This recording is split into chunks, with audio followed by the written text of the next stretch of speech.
November 3rd, 2020, Election Day, the day we predict President Trump is reelected. Hashtag Trump is the best. Democrat henchmen have proven that Donald Trump is the most honest and incorrupt president ever. Fake news lies cannot dirty up squeaky clean Donald. Hashtag Obamagate. Obama is still the most corrupt president in history, divider of a nation along race, gender, and any physical attribute or situation. When Trump is reelected, Obama will be indicted. Follow us on Twitter and Parler and check us out at JimboJohnGalt.com. We are the investigators for you. We've done the work for you. We were blind, but now we can see because we chose not to be misled. It was easier to go along to get along, but no more. Forget the evildoers. They do what they have to do to stay in power. It is their nature. Choose for yourself to no longer be a victim of their ways. Today is Election Day, the most important election in a century. The Constitution and the nation hang in the balance. Perhaps this would have been more impactful before Election Day, but it is what it is. This must be said openly, and now is better than never being said. We need to break away from our paper chains and reclaim the constitutional liberties that have been eroded by the Marxist left and their media conspirators. Today is the day for you to man up and make an informed decision like your life depends on it, because it does. See past the personality. Look at actions and results. The truth has no manners. Intentions matter. Motives matter. Treat this as a meditation. Challenge old beliefs.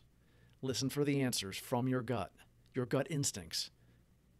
Your instincts know when you are being told to believe things that you know are not true, but they expect you to genuflect to the lies. They are the gaslighters. We need to be careful in life by leaving our higher power, our gods, out of the equation, at the same time taking Biden at face value, meaning we judge him for the job he's applying for. He is incompetent and corrupt. The facts presented reveal this. How dumb, purposely stupid are people to want to be misled because they are weak and don't like President Trump's personality, because they see something in themselves when he speaks. They wish they could stand up and push back the way Trump does, but the coward doesn't push back. They shut down their brains with their judgmental hatred, their mob mentality. They refuse to acknowledge or consider their own Trump derangement syndrome. Legacy media is dying out because the internet competition is making them irrelevant. They continue in desperate measures to use their influence to get rid of our president in hopes they can go back to the way it was before Orange Man Bad exposed them for their inadequacies. 60 Minutes on Sunday before the election. Coincidence? We think not. Had stories about the CCP virus and climate change. Both issues are what the Democrat Party thinks are their strongest cards to play to elect Sleepy Joe Biden. They are mistaken. They pounded the false stories about how the president handled the novel virus. The president did a spectacular job, noteworthy because he had to rely and sift through the deep state establishment BS to make the right moves, which he did. The final story on 60 Minutes, they trotted out Rhino John McCain's widow spewing the tired, debunked, anonymous, unsourced Atlantic article as justification for Miss Cindy McCain to reluctantly go public about not voting for Trump and actually voting for the Democrat, Joe Biden.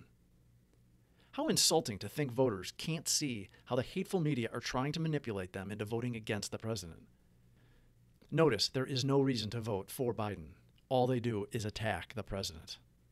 They attack the president's record with lies. If you like our content, please hit the subscribe button. Peyote man Jack Dorsey at Twitter was questioned by Senator Ted Cruz. His indignation and lack of fear about his company being shut down. His Twitter should be shut down, and he made to beg for his company back. That is what needs to happen. Immediately take away their immunity from lawsuits, since they are proving that they have editorial control. We need to stop playing by their rules, which give them immunity from laws everyone else must obey or suffer the consequences. No matter what happens to YouTube, Twitter, Facebook, and Google, staying on those platforms and using Google for search is kin to staying in an abusive marriage. Using nothing is better than getting abused and lied to.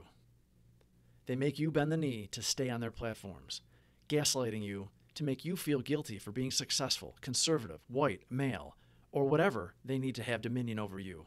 And there are alternatives that don't lie and will grow with us when we all move our time and attention to those platforms. For example, DuckDuckGo for search, Parler to replace Twitter, Rumble to replace YouTube. It may take some time, but it'll be worth it. We pray and expect President Trump to be reelected, and we will know those results by tomorrow at the latest. When that happens, immediately indict Perpwalk, Comey, Clapper, Brennan, Strzok, McCabe, and even Wray. They will flip on Obama and Biden and then do the same to them. No mercy for the hypocrite guilty. They ran Biden. Obama made all of the other candidates drop out. They did that to cover for all their years of systemic treasonous acts. They ran the clearly corrupt Biden because the press would cover, saying that Trump's own DOJ would be attacking a political rival. That is nonsense. That is actually what Obama did. The rule of law: commit a crime, get prosecuted. They did, and they do. Christopher Wray, is not Trump's FBI leader. Trump battles the deep state actors in his own executive branch. Some conspiracy theorists have theorized that Trump is really just a deep state distraction. To us, it certainly does not feel like it. They hit him too hard and with literally everything in their arsenal. But he is the Energizer Bunny. His rallies are way too big to not be real. The question remains, with all of George Soros's paid-for actors, rioters, and looters, why haven't they invested any money in making Biden's rallies look like anything other than pathetic? We will have more after the election results are in. Enjoy your election day. Get some sleep. It's going to... As always, keep your eyes and ears open, trust your instincts, and do not be afraid to speak up for your rights. Never bend the knee. Don't forget to subscribe on YouTube, iTunes, Stitcher, and Spotify. Follow us at Jimbo John Galt on Parler, Twitter, iTunes, YouTube, and Rumble.